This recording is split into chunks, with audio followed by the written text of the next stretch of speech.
হাদিহি ঈমানা। আল্লাহু আকবার।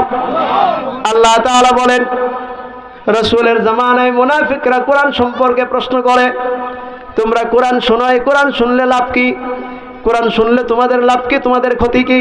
আল্লাহ তাআলা বলেন, ফাআম্মাল্লাযীনা আমানু ফাযাদাতহুম ঈমানা ওয়া হুম ইয়াস্তাবশিরুন।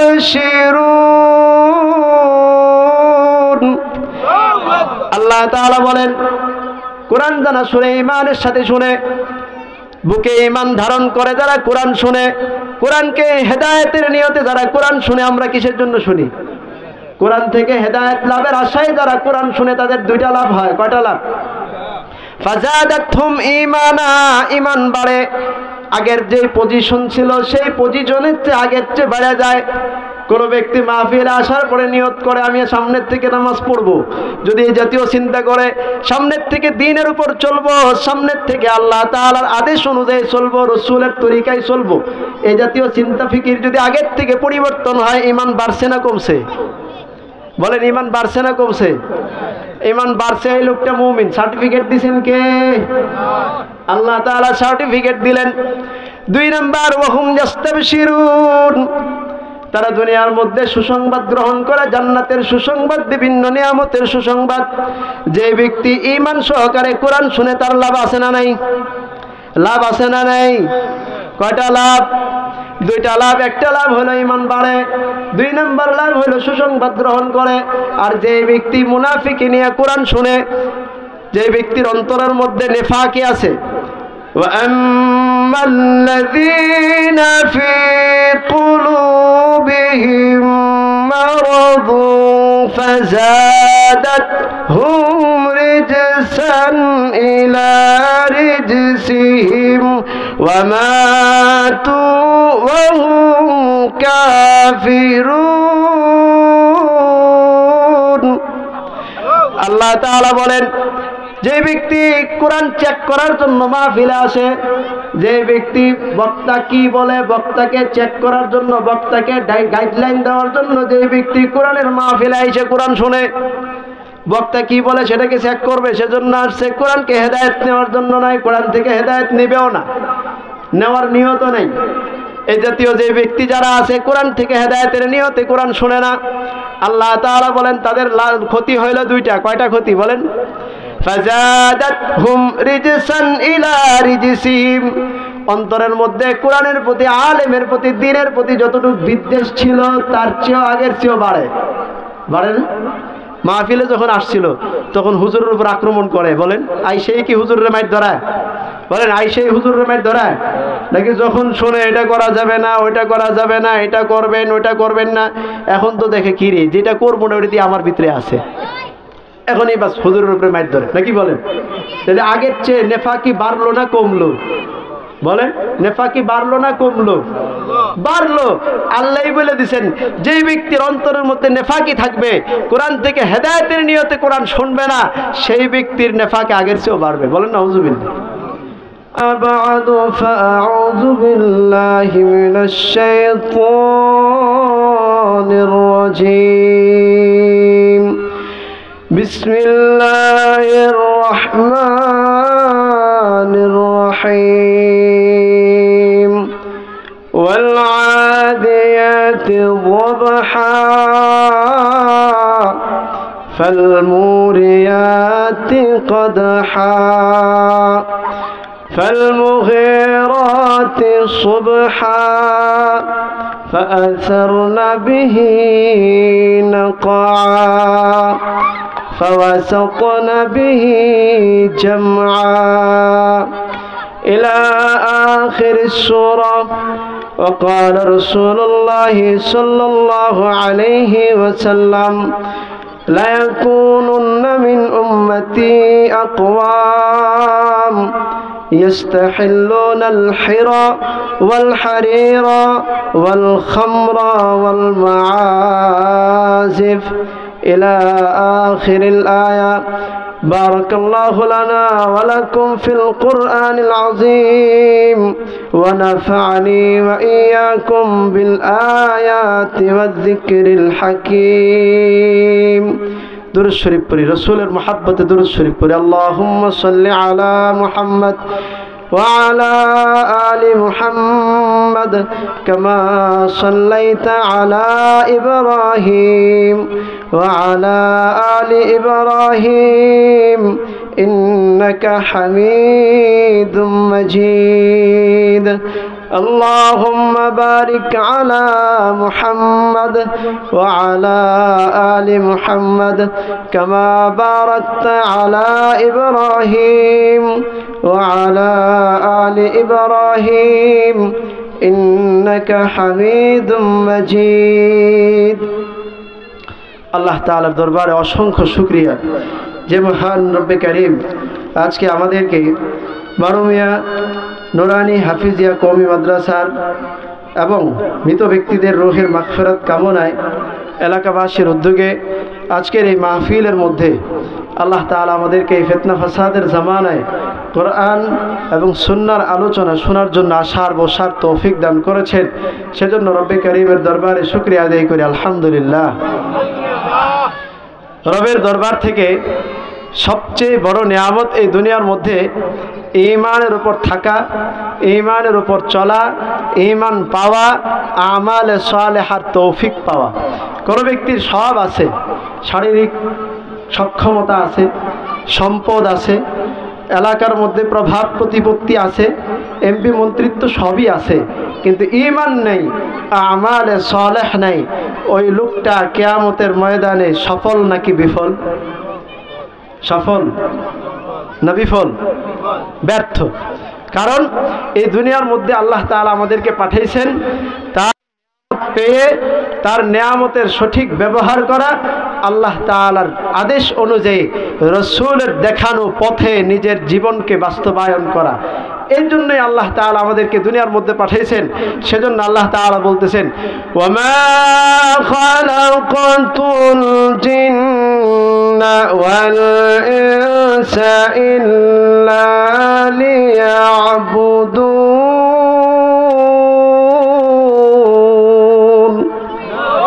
আল্লাহ তাআলা বলেন দুনিয়ার মধ্যে আমি দুইটা জাতি শুধুমাত্র বানাইছি আমার গোলামি করার জন্য। কয়টা জাতি?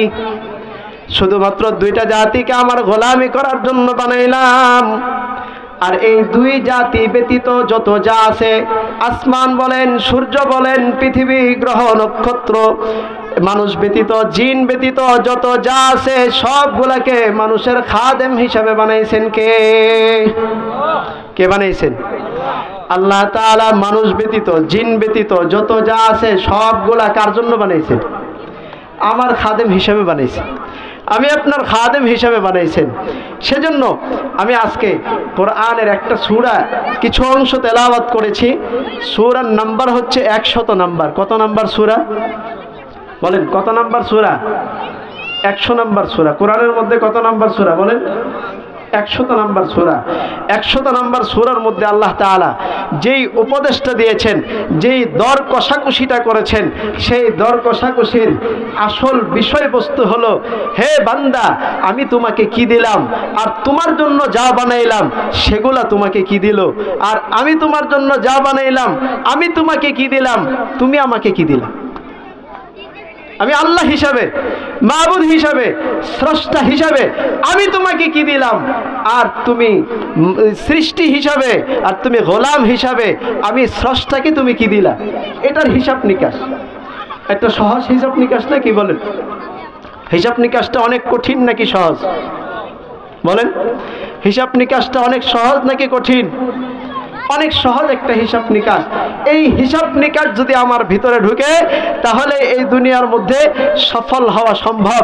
আর এই হিসাব নিকাশ যদি আমার ভিতরে না ঢুকে এই দুনিয়ার মধ্যে কোনো কিছুর মাধ্যমে আমি সফল হতে পারবো না। সর্বশেষ পরিণতি আমার ব্যর্থতায় আসবে। সেজন্য ইসলাম মানুষকে জেল জুলুমের মাধ্যমে সঠিক পথে আনার জন্য চেষ্টা করে নাই, বরং ইসলাম মানুষকে আখিরাতের ভীতির মাধ্যমে সবচেয়ে বেশি সঠিক পথে আনার জন্য চেষ্টা করছে। একজন মানুষকে যদি চুরির অপরাধে জেলে নেওয়া হয়, সেই ব্যক্তিরা জেল থেকে বের হওয়ার পরে ওই লোকটা চোর থাকে না, বরং ডাকাতে পরিণত হয়। কি বলেন? ভলান্টিয়ার নেই নাকি? একটু বাচ্চাদেরকে থামাইতে হবে, কারণ আওয়াজে যদি অসুবিধা হয় তখন কিন্তু আমার দ্বারা বয়ান করা সম্ভব হবে না। সেজন্য একটু কষ্ট করে ভলান্টিয়ার যারা আছেন একটু বাচ্চাদেরকে থামাবেন, ওরা যেন কোনো ধরনের আওয়াজ টাওয়াজ না করে, একটু মনোযোগ দিন।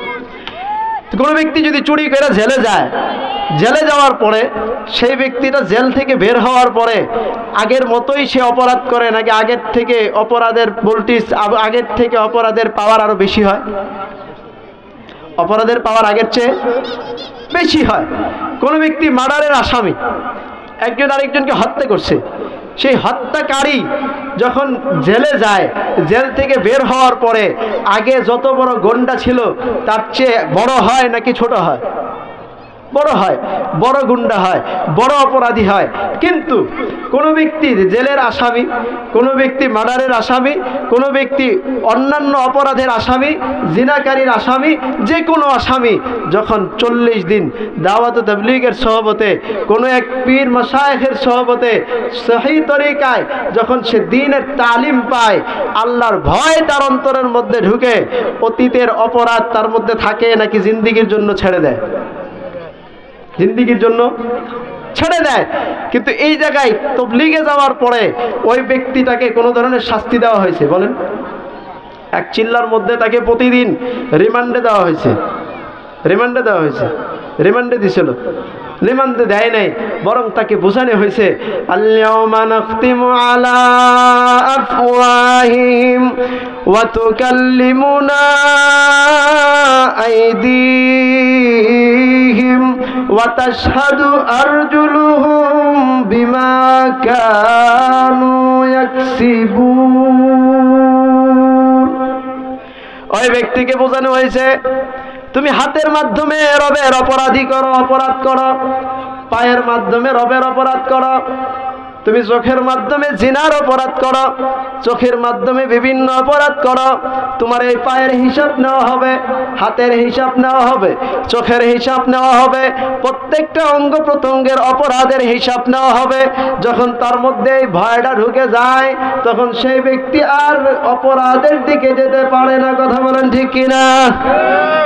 তাহলে ইসলাম কোনো মানুষকে জেল জুলুমের মাধ্যমে ভালো করে নাকি তাকওয়ার ভয়ের মাধ্যমে ভালো করে? তাকওয়ার ভয়। আল্লাহর সামনে দাঁড়াইতে হবে, আল্লাহর সামনে দাঁড়াইতে হবে।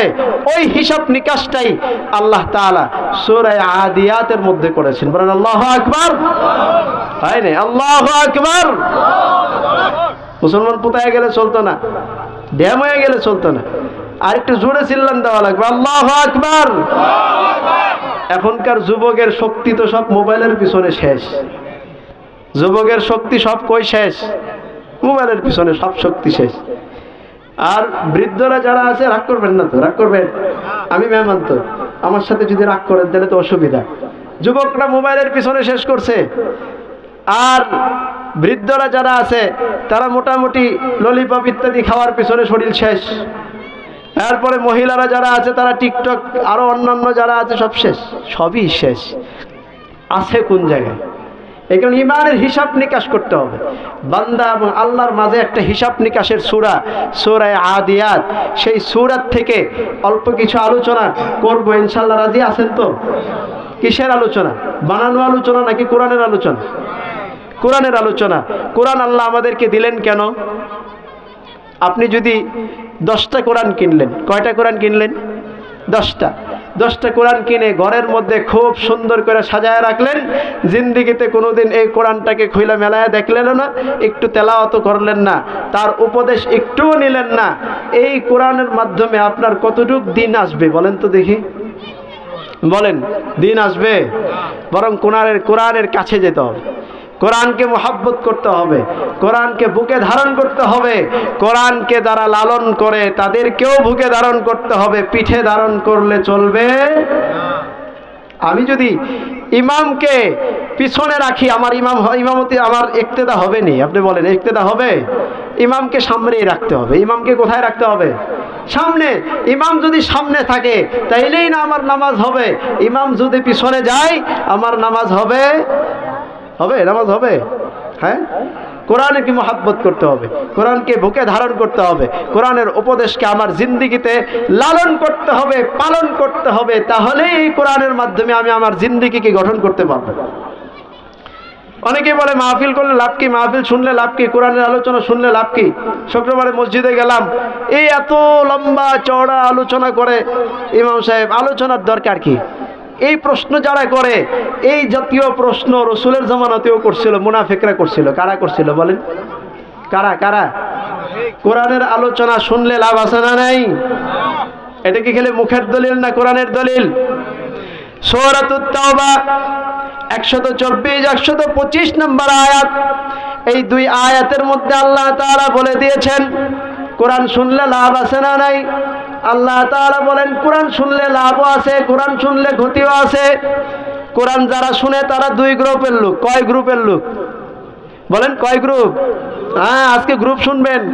কোরআন শুনলে, কোরআন শুনে যারা, এরা কয় গ্রুপ বলেন? কয় গ্রুপ? দুই গ্রুপ। এক গ্রুপ শুনে কোরআন থেকে হেদায়েত নেওয়ার জন্য, আরেক গ্রুপ শুনে হুজুর কি বলে ওটা চেক করার জন্য। কথা বলেন ঠিক কিনা? হ্যাঁ, এই দুই গ্রুপ শুনে কোন গ্রুপের কি লাভ, কোন গ্রুপের কি ক্ষতি, সেটা আল্লাহ তাআলা সূরাতুত তাওবার 124 এবং 125 নম্বর আয়াতে আল্লাহ তাআলা পরিষ্কার করে বলে দিয়েছেন। ওয়া ইযা মা উনজিলাত সূরাতু ফামিনহুম মান ইয়াকুলু আইয়ুকুম যাদাতহু হাযিহি আল্লাহু আকবার। আল্লাহ তাআলা বলেন রাসূলের জামানায় মুনাফিকরা কোরআন সম্পর্কে প্রশ্ন করে, তোমরা কোরআন শোনো, এই কোরআন শুনলে লাভ কি, কোরআন শুনলে তোমাদের লাভ কি, তোমাদের ক্ষতি কি? আল্লাহ তাআলা বলেন ফাআম্মাল্লাযীনা আমানু ফাযাদাতহুম ঈমানা ওয়া হুম ইয়াস্তাবশিরুন।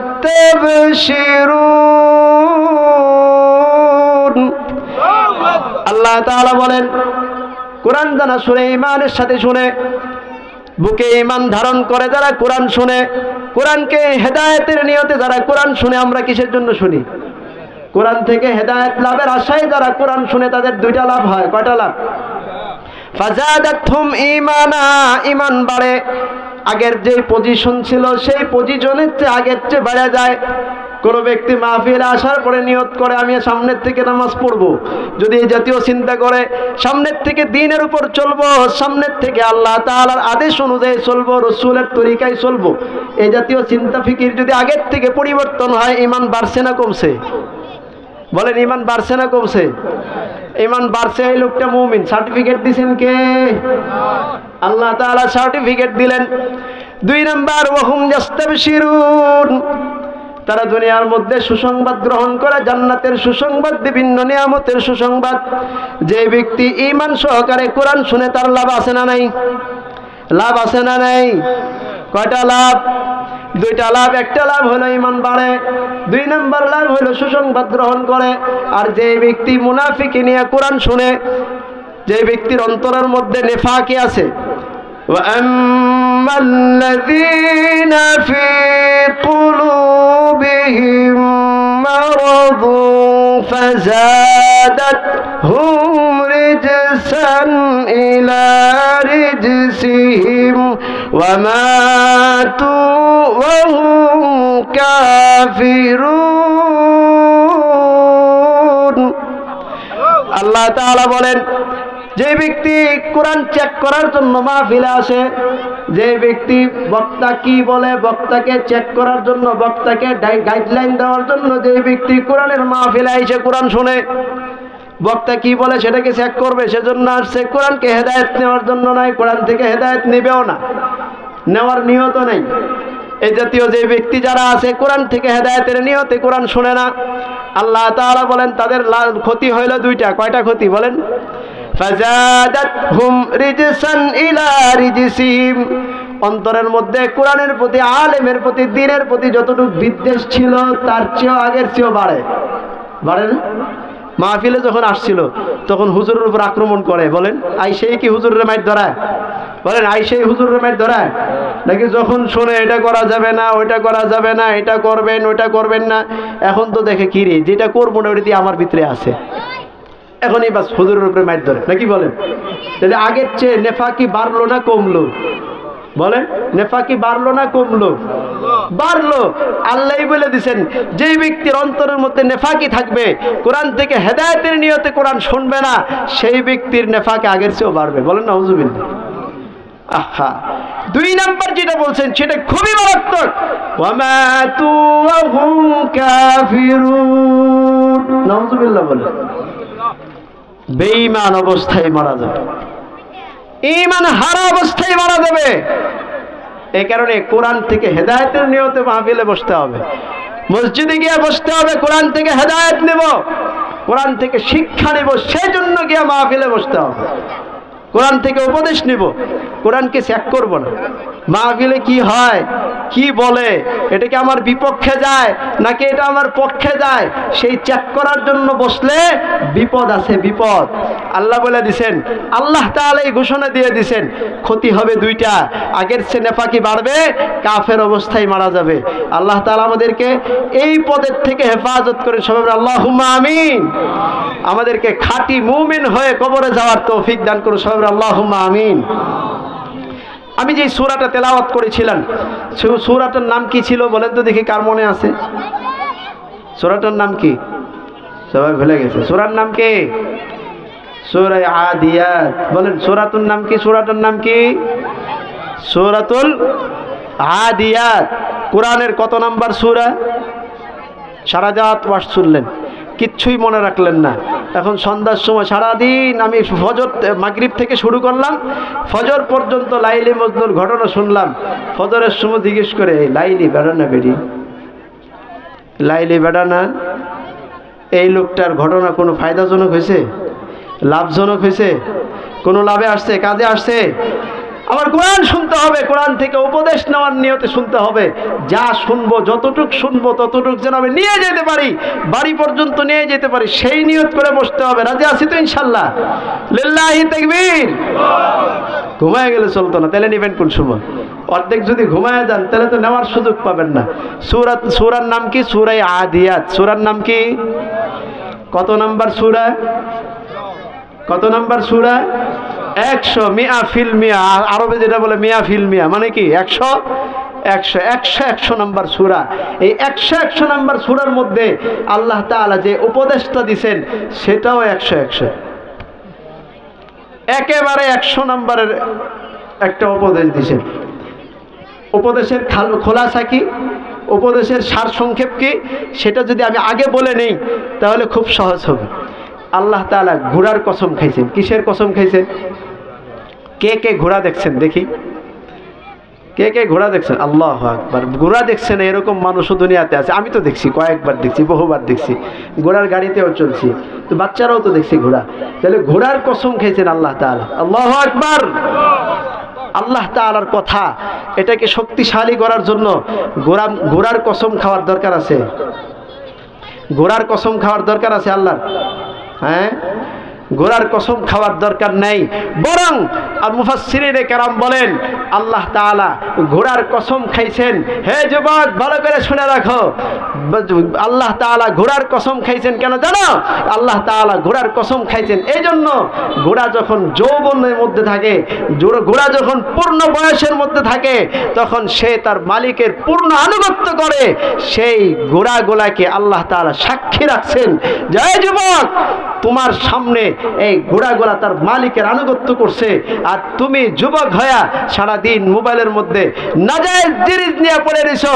রাত হইলে এশার পরে, রাত 10টা, রাত 11টার মধ্যে, 11টার সময়, মাগরিবের পরে, এশার পরে, যখন তুমি শুইছো, খেতা একখান মুড়ি দিয়া বা এই খেতার ভিতরে ইয়ারফোনের একটা লাইন লাগায়া সারা রাত বসে বসে নাজায়েজ জিনিস দেখছো, এটা তোমার বিরুদ্ধে সাক্ষী দিবে, সাক্ষী দিবে, সাক্ষী। সেজন্য আল্লাহ ঘোড়ার কসম খাইছে। আল্লাহ তাআলার জন্য সময়ের কসম খাওয়ার দরকার আছে? সময়ের কসম খাওয়ার আল্লাহ দরকার আছে? আল্লাহ বলছেন বাস এটাই তো শক্তিশালী কথা, কিন্তু আল্লাহ তাআলা কসম খাইলেন কেন? এই যুবক, আল্লাহ কসম খাইছেন এই জন্য তোমার সামনে এই সময়গুলাকে সাক্ষী দিবে। এই সময়গুলা সাক্ষী দিবে আমার বিরুদ্ধে। আমি যদি আমার রবের আনুগত্য পূর্ণ করতে না পারি, আমার বিরুদ্ধে এই সময়গুলা সাক্ষী দিবে, এই ঘোড়াগুলা আমার বিরুদ্ধে সাক্ষী দিবে। সেজন্য আল্লাহ তাআলা ঘোড়ার কসম খেয়েছে। আল্লাহ তাআলা ঘোড়ার কসম খেয়ে বলেন ওয়াল আদিয়াতি যাবহা। আল্লাহু আকবার। আল্লাহ তাআলা বলেন ওই ঘোড়াগুলার কসম, যে ঘোড়াগুলা হাঁপাইতে থাকে আর দৌড়াইতে থাকে তার মালিকের আনুগত্য করার জন্য। ঘোড়া যখন দৌড়ায় তখন তার কষ্ট লাগলে সে থেমে জিরায় না, সে থেমে যায় না, বরং তার মালিককে নিয়ে কষ্ট হইলেও মাইল কি মাইল দৌড়াইতে থাকে। কথা বলেন ঠিক কিনা? সে নাকে মুখে দম ছাড়তে থাকে আর দৌড়াইতে থাকে। তার পেটের মধ্যে দুই সাইড থেকে একটা আওয়াজ বের হয়, এভাবে উঠে এভাবে নামে, এভাবে উঠে এভাবে নামে। তার নাক দিয়ে জবান দিয়ে একটা আওয়াজ বের হইতে থাকে, আর সে লাফাইতে থাকে আর দৌড়াইতে থাকে, তার মালিককে নিয়ে দৌড়াইতে থাকে। কিন্তু এই মানুষ, আল্লাহ তাআলা বলতেছেন মালিক, ওই ঘোড়ার মালিক ঘোড়াকে সামান্য খাবার দিয়েছে, এজন্যই তার ঘোড়া তার মালিককে এত আনুগত্য করে। আর আল্লাহ তাআলা বলতেছেন আমি মানুষকে দুনিয়ার মধ্যে যা আছি সবগুলা মানুষকে দিয়ে দিলাম, কিন্তু মানুষ আল্লাহর আনুগত্য করে না। কথা বলেন ঠিক কিনা? আল্লাহ তাআলা বলতেছেন ওয়াল আদিয়াতি যাবহা, তোমার সামনে দিয়ে ওই ঘোড়াগুলা হাঁপাইতে থাকে আর দৌড়াইতে থাকে, তোমার সামনে দিয়ে দৌড়াইতে থাকে, কিন্তু তুমি এই ঘোড়ার থেকে শিক্ষা নাও না। আল্লাহ তাআলা বলতেছেন ওই ঘোড়াগুলার কসম, যে ঘোড়াগুলা কষ্ট হয়, তার মালিককে নিয়ে দৌড়ায়, মাইল কি মাইল চলে যায়, কিন্তু সে তার মালিকের আনুগত্য করা ছাড়ে না। তুমি ফজরের সময় ঘুম থেকে উঠা ল্যাপটপকে ছাড়া দেয়া, বালিশটা ছাড়া দেয়া, মোবাইলটা ছাড়া দেয়া তুমি মসজিদে গিয়া রবের ডাকে সাড়া দিতে পারো না, রবের ডাকে সাড়া দিয়া 2 রাকাত নামাজ পড়তে পারো না। তুমি বলো তোমার কষ্ট লাগে, তোমার অসুবিধা লাগে, মোবাইল ছাড়তে পারে না। আজকের যুবক যারা আছে, এটা দরকারও আছে, বেদরকারও আছে। দরকারে ব্যবহার করবেন, নাজায়েজ কাজে পরিহার করতে হবে। আজকে সংসার ভেঙে যায়, মোবাইল ছাড়তে পারে না। কথা বলেন ঠিক কিনা? হ্যাঁ, স্বামী ছাড়তে পারি, মোবাইল ছাড়তে পারবো না, এই জাতীয় ঘটনা আপনারা দেখেননি? আমি তো বহু দেখছি। স্বামী ছেড়ে দিবে, মোবাইল ছাড়তে পারবে। এটা কি অবাধ্যতায় নাকি বাধ্যতার আলামত? অবাধ্যতার আলামত।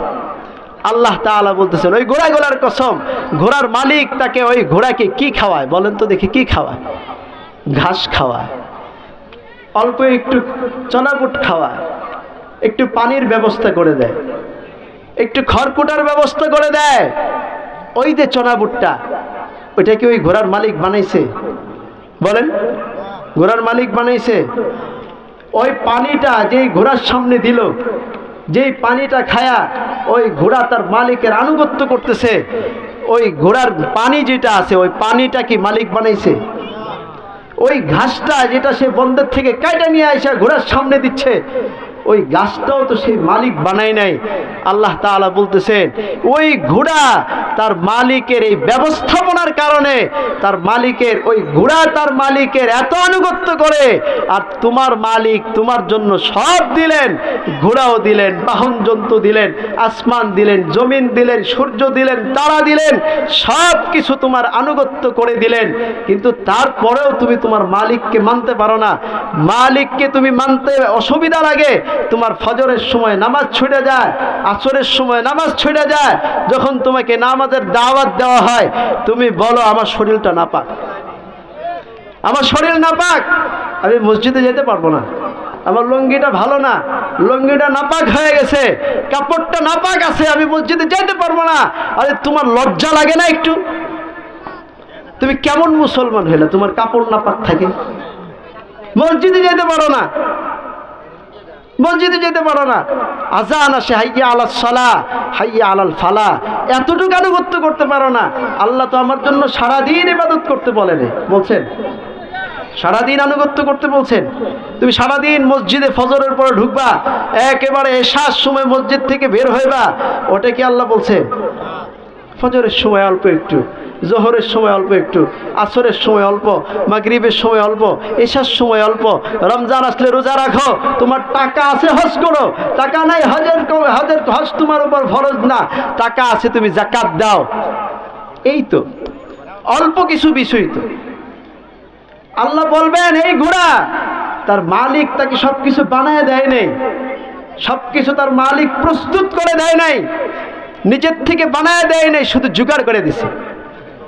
এগুলাকে একসাথে করে ঘোড়ার সামনে পেশ করছে।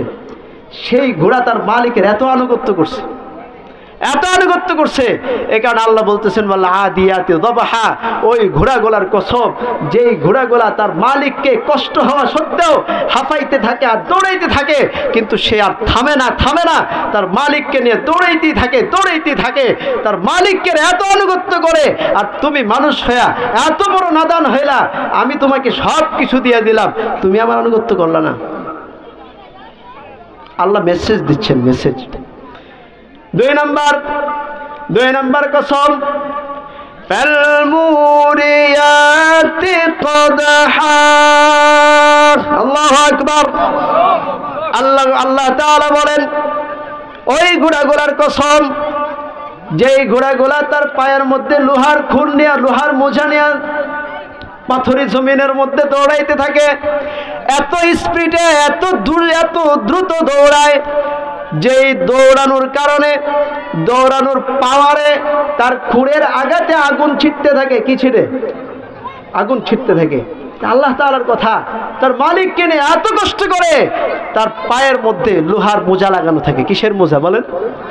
লোহার মোজা। কারণ লোহার মোজা যদি না থাকে, ঘোড়ার যে খুর আছে ওই খুরটা নষ্ট হয়ে যাবে। সেজন্য ঘোড়ার পায়ের মধ্যে লোহার একটা মোজা লাগানো থাকে।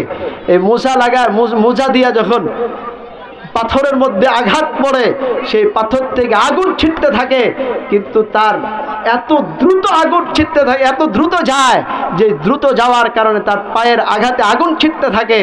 ঘোড়া তার মালিকে এত আনুগত্য করে। আল্লাহ বলতেছেন এই ঘোড়াগুলা সাক্ষী থাকবে কিয়ামতের দিন। তুমি ওজর পেশ করবা। আমি তো এই কারণে নামাজ পড়তে পারিনি, সারাদিন ব্যস্ত ছিলাম, রুজি রোজগারে ব্যস্ত ছিলাম, সেজন্য আমি নামাজ পড়তে পারি নাই।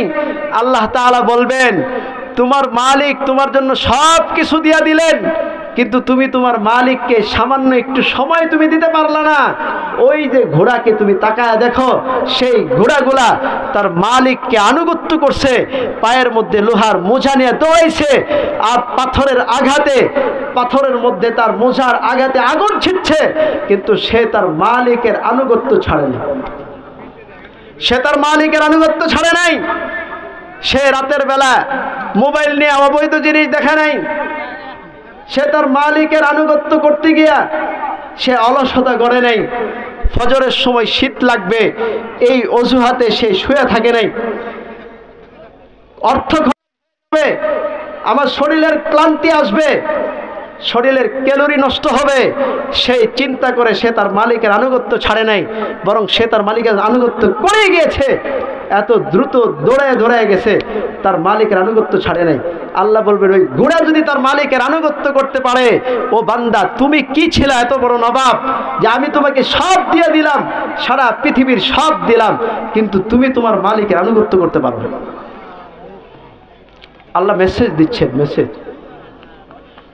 2 নাম্বার, 3 নাম্বার গুণ, ঘোড়ার গুণ। এগুলা কার গুণ? ঘোড়া এই কাজগুলা করে। আল্লাহ তাআলা এই জন্যই কসম কইরা বলতেছেন। আল্লাহ তাআলা 3 নাম্বার ঘোড়ার গুণ উল্লেখ করেন, ফালমুগীরাতি সুবহা। আল্লাহু আকবার। আল্লাহ তাআলা বলেন ওই ঘোড়াগুলার কসম, যেই ঘোড়াগুলা তার মালিককে নিয়ে ফজরের পরে রওনা হয়, সকাল রওনা হয়। সুবহা মানে সকাল, সুবহান মানে কি? সকাল। মাঘ মাসের শীত, পৌষ মাসের শীতের মধ্যে ঘোড়ার মালিক যখন সকালবেলায় লাগাম ধরে টান দেয় পিঠের মধ্যে উঠে, তখন সে এই চিন্তা করে না যে এখন পৌষ মাসের সকাল, এই শীতের মধ্যে এখন আর বাহিরে যাওয়া যাবে না, কারণ সত্য প্রবাহ চলছে, এখন শীত খুব বেশি, তার মালিকের আনুগত্য করা যাবে না, এই চিন্তা ঘোড়া করে না। করে? হ্যাঁ, ঘোড়া রাতের বেলায় কেমনে ঘুমায় বলেন তো দেখি? মুরব্বীরা যারা আছে বলেন কেমনে ঘুমায়? দাঁড়ায় ঘুমায়, দাঁড়ায় ঘুমায়। একটা প্রশ্ন থাকে, কোন প্রাণী দাঁড়ায় ঘুমায়? ঘোড়া দাঁড়ায় ঘুমায়। কেন ঘুমায় জানেন? গরুর মতো যদি সকালবেলায় সারা রাত ঘুমায়া সকালবেলা যদি উঠা 3টা টান দিয়া এরপরে গরুর গোয়াল থেকে বের হয়, দেখছেন তো গরু টান দেয় না? ঘুম থেকে উঠা সকালবেলা যখন দড়ি দিয়া টান দিবেন, সকাল 6টা 5টার সময়, তখন সে উঠবে, উঠে আগে একটা কি দিবে? টানা দেবে না? টানা দেওয়ার পরে এরপরে চিন্তা করবো সামনে আগাইবো না আগাইবো, এটা হচ্ছে পরের চিন্তা, তাই না? কিন্তু সবার আগে উঠবে, ওইটা একটা অলসতা দূর করবে। অনেকে আছে দেখবেন 10টা 11টার সময় ঘুম থেকে উঠে এটা গরুর স্বভাব, এটা গরুর স্বভাব। কার স্বভাব?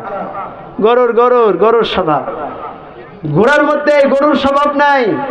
ঘোড়া দাঁড়ায় ঘুমায়, কারণ ঘোড়া জানে সে তার মালিক রাতে 3টার সময়ও ডাক দিতে পারে। শুয়ে ঘুমাইলে সে তার মালিকের ডাকে সাড়া দিতে পারবে না, কষ্ট হয়ে যাবে, সেজন্য সে দাঁড়ায় ঘুমায়, শুয়ে ঘুমানোর সময় নাই। এই কারণে আল্লাহ তাআলা বলতেছেন ফাল মুগীরাতি সুবহা, সকাল বেলায় রওনা হয়। পৌষ মাসের সকালে লেপ ছেড়ে ফজরের নামাজে আসতে কষ্ট হয়। আরে আমার কষ্ট হয়, আমি বান্দা, আল্লাহ তাআলার গোলাম হিসেবে আমি নিমক হারামের কষ্ট হয়, কিন্তু সেই ঘোড়ার কষ্ট হয় না। ফজরের সময় সকাল বেলায় রওনা হয়ে যায়।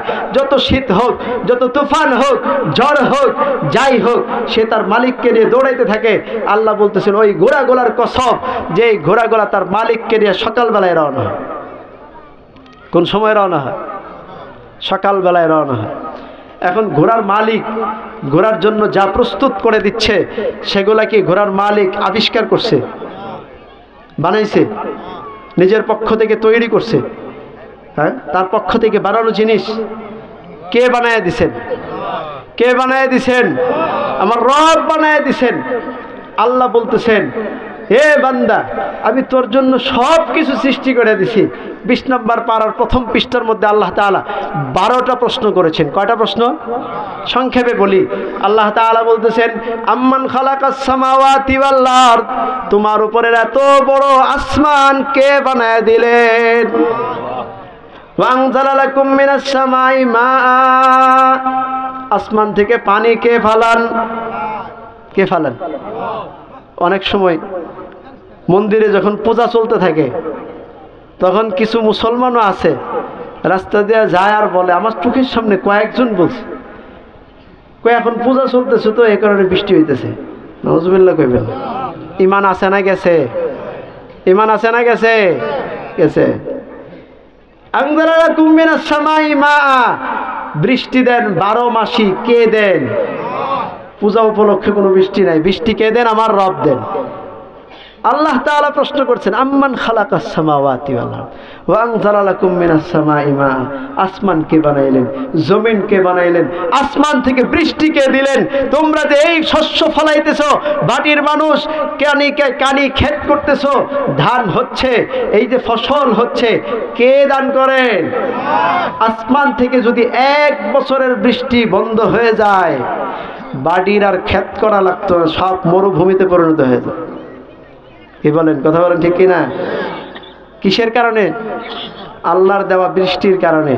সে আল্লাহর দেওয়া বৃষ্টির প্রভাবে আমার আল্লাহ যেই ফলন দিলেন, যেই ফসল দিলেন, সেই ফসলগুলাকে আমি এশার সময় খাইলাম, পেটটা টুই টুই করে ভরে খাইলাম। ফজরের সময় আমার জন্য মুয়াজ্জিন ডাকতেছে আসসালাতু খায়রুম মিনান নাওম, হে বান্দা, তোর রব যে খাবারটা আজকে রাত্রে খাওয়াইলেন, সেই রবের ডাকে সাড়া দেওয়া তোর জন্য শুয়া থাকার চেয়ে বেশি উত্তম। এখন গিয়ে মসজিদে নামাজ পড়, শুয়া তো বহুতি থাকলি, সারা রাত ঘুমাইলি, এখন গিয়ে রবের দরবারে সেজদা দে, রবের ডাকে সাড়া দে। মুয়াজ্জিন বলে ঘুম থেকে নামাজ ভালো, আমি এমন এক ভাব দেখায় তোমার নামাজের চেয়ে আমার ঘুম ভালো। ভাবসাব এরকম না? কি বলেন? ভাবসাব এরকম না? ভাবসাব এরকম, তোমার নামাজ হচ্ছে আমার ঘুম ভালো, আরে তোমার নামাজ হচ্ছে ঘুম ভালো, এই চিন্তা যদি করো ঈমান তো চলে যাবে, ঈমান তো চলে যাবে। আল্লাহ তাআলা বলতেছেন ওই যে ঘোড়া ওটা সকালবেলায় রওনা হয়ে যায়, তার মালিকের আদেশে সকালবেলায় ছুটে দেয়, সে তার মালিকের জন্য এতটুকু অপেক্ষা করে না যে এখন শীতকাল চলতেছে, খুব শীত চলতেছে, খুব গরম চলতেছে, এখন আর সফর করা যাবে না, সফর করলে কষ্ট হবে, এই মালিকের আদেশ অবাধ্যতা করার জন্য, অমান্য করার জন্য সে কোনো উযর পেশ করে না। আমি নাদান, আমার রবের দরবারে আদেশ পালনে উযর পেশ করি। فالمغيرات صبحا فأثرن به نقعا। আল্লাহ তাআলা বলেন ওই ঘোড়াগুলার কসম, যেই ঘোড়াগুলা ধুলার ভিতর দিয়ে দৌড়াইতে থাকে আর খুরের আঘাতে ধুলা ছিটতে থাকে। আল্লাহু আকবার। রাস্তা দিয়ে যখন ঘোড়া যায় তখন তার আঘাতে ধুলা ছিটতে থাকে।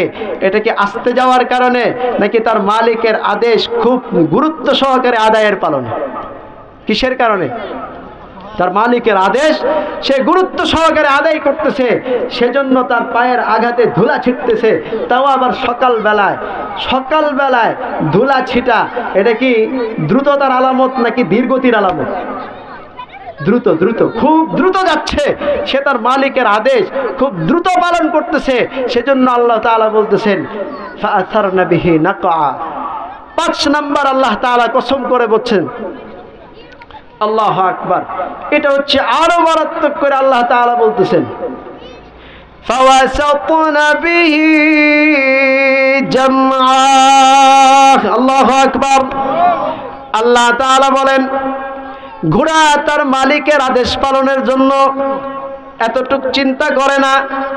ওখানে যুদ্ধ চলতেছে, যুদ্ধের বাহিনীর ভিতরে যদি আমি ঘোড়া গিয়ে প্রবেশ করি তাহলে মালিকের আগে আমি ঘোড়ার উপর আক্রমণ করবে। কথা বলেন ঠিক কিনা?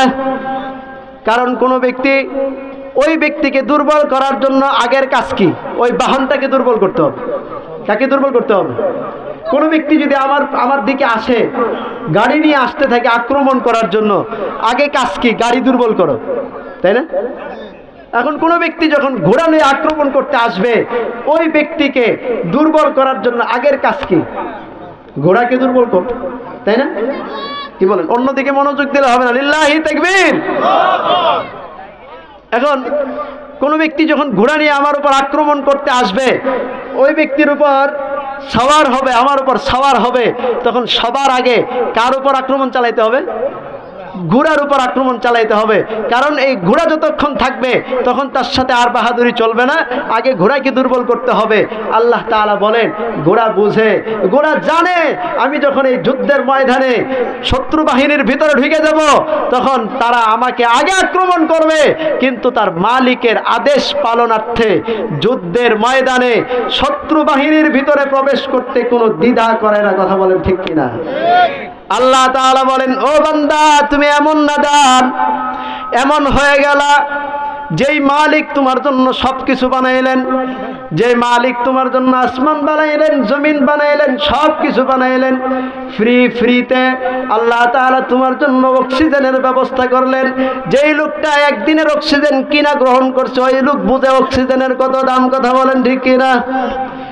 আল্লাহ তাআলা বলতেছেন তোমার জন্য আমি সব দিলাম, কিন্তু তুমি আমার আদেশ পালনের জন্য ফজরের সময় শুয়ে থাকো, ভাল লাগে না।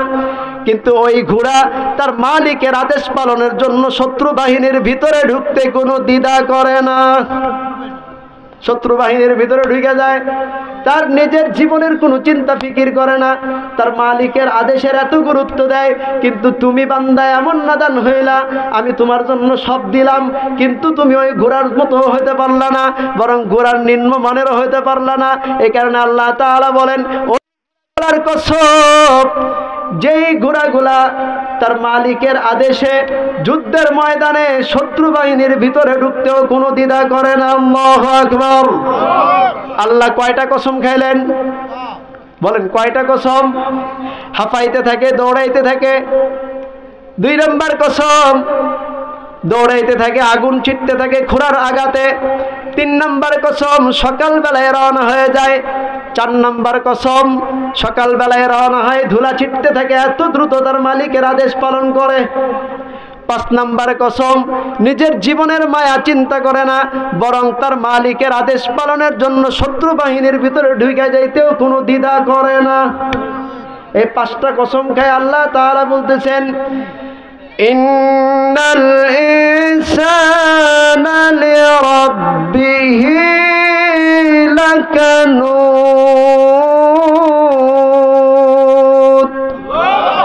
আল্লাহ তাআলা বলেন, ইন্নাল ইনসান, নিশ্চয়ই মানুষ, নিশ্চয়ই মানুষ, নিশ্চয়ই মানুষ। আল্লাহ তাকিদ দিয়ে বলতেছেন নিশ্চয়ই মানুষ।